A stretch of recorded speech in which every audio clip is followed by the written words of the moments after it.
ನಮಸ್ಕಾರ. ಇದು ವಿಷ್ಣು ಸಹಸ್ರನಾಮದ 56ನೇ ಶ್ಲೋಕ. ಇದು ಆನಂದ ಮತ್ತು ತ್ರಿವಿಕ್ರಮ ರೂಪವನ್ನು ಪರಿಚಯಿಸುವ ಅತ್ಯಂತ ಸುಂದರವಾದ ಶ್ಲೋಕವಾಗಿದೆ. ಈ ಶ್ಲೋಕದಲ್ಲಿ 10 ದಿವ್ಯ ನಾಮಗಳಿವೆ. ನಾಮ 524ರಿಂದ 533ರವರೆಗೆ. ವಿಷ್ಣು ಸಹಸ್ರನಾಮ ಶ್ಲೋಕ 55. ಅಜೋ ಮಹಾರ್ಹ ಸ್ವಾಭಾವ್ಯೋಜಿತ ಮಿತ್ರ ಪ್ರಮೋದನಃ ಆನಂದೋ ನಂದನೋ ನಂದತ್ ಸತ್ಯ ಧರ್ಮ ತ್ರಿವಿಕ್ರಮ. ಪದಗಳ ಅರ್ಥ: ಅಜಃ ಹುಟ್ಟಿಲ್ಲದವನು, ಭಗವಂತನಿಗೆ ಆದಿಯೂ ಇಲ್ಲ ಅಂತ್ಯವೂ ಇಲ್ಲ. ನಾವು ಅಜ ಎಂದರೆ ಬ್ರಹ್ಮ ಎಂದು ಕರೆಯುತ್ತೇವೆ, ಆದರೆ ಇಲ್ಲಿ ಮೂಲ ಕಾರಣನಾದ ವಿಷ್ಣುವಿಗೆ ಈ ಹೆಸರಿದೆ. ಮಹಾರ್ಹ ಮಹತ್ತರವಾದ ಪೂಜೆಗೆ ಅರ್ಹನಾದವನು, ನಾವು ಏನೇ ಸಮರ್ಪಿಸಿದರೂ ಅದನ್ನು ಸ್ವೀಕರಿಸಲು ಯೋಗ್ಯವಾದ ಅತ್ಯುನ್ನತ ದೇವ. ಸ್ವಾಭಾವ್ಯ ಸ್ವಾಭಾವಿಕವಾಗಿರುವವನು, ಯಾರು ಸೃಷ್ಟಿಸಿದರೂ ಹುಟ್ಟಿದವನಲ್ಲ, ಅವನು ತಾನಾಗಿಯೇ ಅಸ್ತಿತ್ವದಲ್ಲಿರುವ ಸ್ವಯಂಭೂ.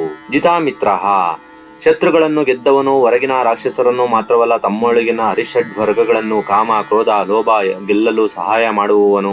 ಪ್ರಮೋದನಃ ವಿಶೇಷವಾದ ಆನಂದವನ್ನು ಕೊಡುವವನು, ಭಗವಂತನ ಧ್ಯಾನವು ಸದಾ ಸಂತೋಷವನ್ನು ತರುತ್ತದೆ. ಆನಂದ ಭಗವಂತನು ಆನಂದವನ್ನು ಕೊಡುವವನು ಮಾತ್ರವಲ್ಲ, ಅವನೇ ಸಾಕ್ಷಾತ್ ಆನಂದ ಸ್ವರೂಪಿ. ನಂದನಃ ಭಕ್ತರನ್ನು ಸಂತೋಷಪಡಿಸುವವನು. ಆನಂದನಃ ಎಂಬ ಪಾಠಾಂತರವೂ ಇದೆ, ಅಂದರೆ ದುಷ್ಟರಿಗೆ ಆನಂದವನ್ನು ನೀಡುವವನು.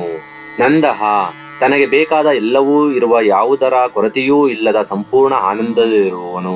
ಸತ್ಯ ಧರ್ಮ ಸತ್ಯ ಮತ್ತು ಧರ್ಮಗಳೇ ಸಂಪೂರ್ಣವಾಗಿ ಉಳ್ಳವನು.